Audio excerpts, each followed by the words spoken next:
जिला ननकाना साहब जोइया बरादरी की सरकर्दा शख्सियात राना याकूब जोइया, राना शाह नवाज जोइया, राना लियाकत जोइया, राना इजाज जोइया, राना अहमद अली जोइया और राना अयूब जोइया ने कोरोना के हवाले से गुफ्तगू करते हुए कहा, कोरोना वायरस का इलाज सिर्फ और सिर्फ एहतियाती तदाबीर अख्तियार करने में है।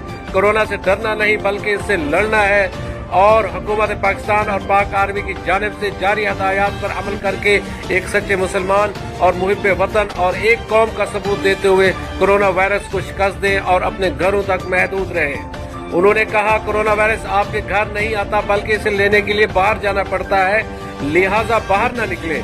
उन्होंने कहा, बार बार साबुन से 20 सेकंड तक हाथ धोएं, अपने हाथों को मुंह, नाक और आंख पर लगने से बचाएं। उन्होंने कहा, हुकूमत पाकिस्तान की जानिब से लगाए गए लॉकडाउन के दौरान हुकूमती हदायत पर अमल करें। उन्होंने कहा, हम हुकूमती नुमाइंदों, पाक आर्मी, पुलिस, डॉक्टर और जिला इंतजामिया और रफाई इदारों को सलाम पेश करते हैं जो अपनी जानों की परवाह किए बगैर फराइज अदा कर रहे हैं। रिपोर्ट मियां सलीम जोइया, मुजफ्फरगढ़।